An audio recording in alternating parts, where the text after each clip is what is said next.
В этом комплексе Донская Слобода сделали разводку электрики в квартире-студии. Все точки выведены у нас в соответствии с разработанным нами техническим проектом.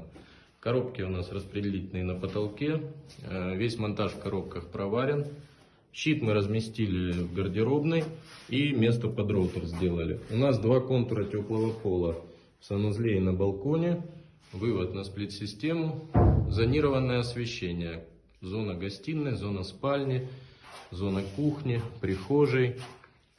В санузле у нас розетка под стиралку, вывод на полотенцесушитель, проточный водонагреватель, розетки в зоне умывальника, подсветка зеркала, вентилятор и основное освещение.